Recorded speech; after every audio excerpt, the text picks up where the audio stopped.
மகிழ்ச்சி அடைகின்றோம். உண்மையிலே நான் யோகேஷை பற்றி ஒரு சில வார்த்தைகள் இடத்திலே பதிவு செய்ய வேண்டியவனாக இருக்கின்றேன். தம்பி யோகேஷ் அவர்களுடைய தொடர்பும் அவருடைய அறிமுகமும் நான் இன்றைக்கு 20 ஆண்டுகளுக்கு மேலாக நாங்கள் அவரோடு ஒன்றாக பழகியவர்கள்.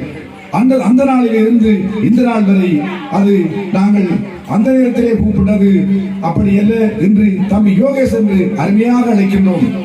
எனக்கு ஒரு மணி விழா நடைபெற்றது 2019ஆம் ஆண்டு.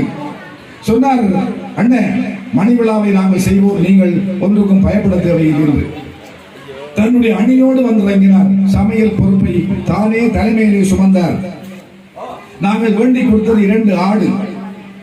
அத்தனை சமையல் பணிகளையும் அற்புதமாக செய்து சிறப்பான பெருமையையும் பெயரையும் பெற்றுக் கொடுத்தவர் தம்பி யோகேஷ் அவர்கள். உண்மையிலே நான் கற்பனை செய்து பார்க்கவில்லை இவ்வாறு அந்த சபை சிறப்பாக நடக்கும் என்று. எல்லோருமே மேடையிலே வந்து